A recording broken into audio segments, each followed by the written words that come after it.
Assalamualaikum warahmatullahi wabarakatuh. Shalom, Om Swastiastu, Namo Buddhaya, salam kebajikan, salam Pancasila.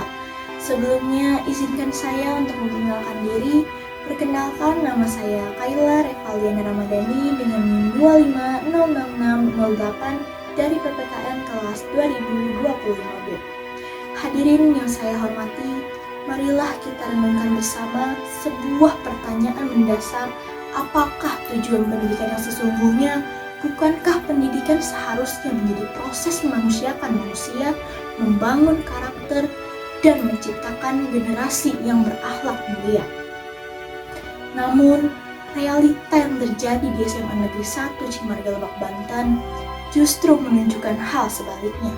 Seorang kepala sekolah yang seharusnya menjadi panutan malah menampar siswanya sendiri hanya karena ketahuan merokok.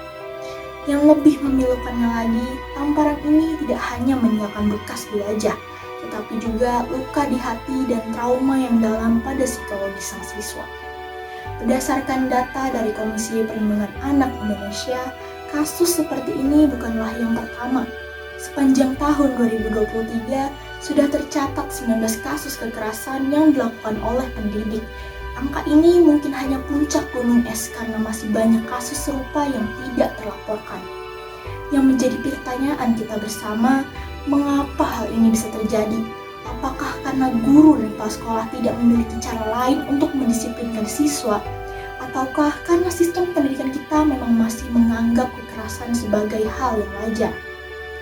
Penelitian dari pakar pendidikan dunia membuktikan bahwa menghukum siswa dengan kekerasan fisik justru berdampak buruk.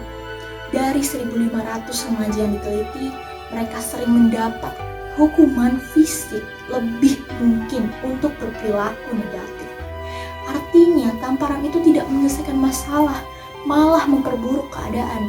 Oleh karena itu, melalui orasi ini, saya ingin mengajak kita semua untuk memahami akar masalah sebenarnya dari kekerasan di sekolah, mengetahui dampak buruk kekerasan terhadap perkembangan siswa, serta mencari solusi yang lebih baik dan manusiawi untuk mendidik anak-anak kita.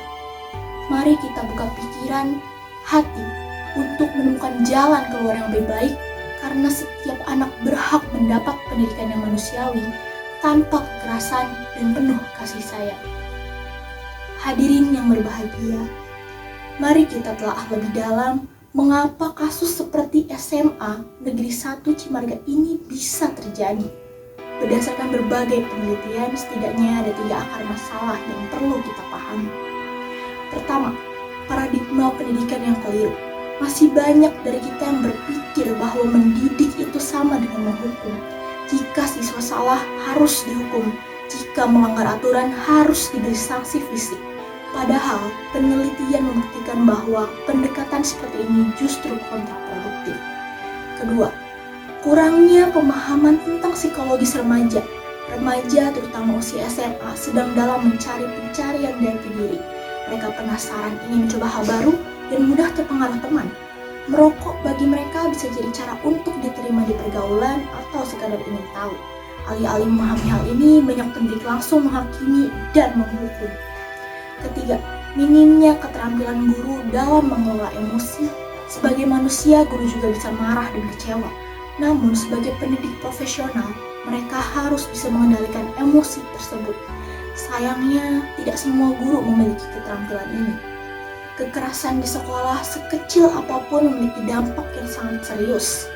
Yang pertama, siswa menjadi takut, tidak percaya diri, dan bisa memiliki pelajaran. Kedua, kepercayaan antara siswa dan guru bisa hancur. Ketiga, siswa yang trauma tidak bisa konsentrasi untuk belajar. Yang terakhir, siswa sering dihukum bisa jadi pelaku kekerasan di kemudian hari. Namun tidak perlu khawatir, masalah ini ada solusinya. Alih-alih menghukum, ajak siswa berdialog, cari tahu akar masalahnya dan temukan solusi bersama. Lalu guru BK harus aktif mendeteksi masalah siswa sejak dini. Guru perlu dilatih cara mengolah emosi dan mendisiplinkan siswa tanpa kekerasan. Lalu yang terakhir, sekolah dan orang tua harus bekerja sama dalam mendidik anak. Hadirin yang saya hormati, pendidikan bukan tentang menghukum kesalahan, tetapi tentang membimbing menuju kebenaran, bukan tentang membuat siswa takut, tetapi tentang menumbuhkan kesadaran. Mari kita jadikan kasus SMA Negeri 1 Cimarga sebagai pelajaran berharga. Sudah waktunya kita tinggalkan paradigma kekerasan dalam pendidikan. Mari kita bangun sistem pendidikan yang manusiawi, yang memahami bahwa setiap anak adalah unik dan setiap kesalahan adalah proses belajar. Seperti kata Ki Hajar Dewantara, setiap orang menjadi guru, setiap rumah menjadi sekolah.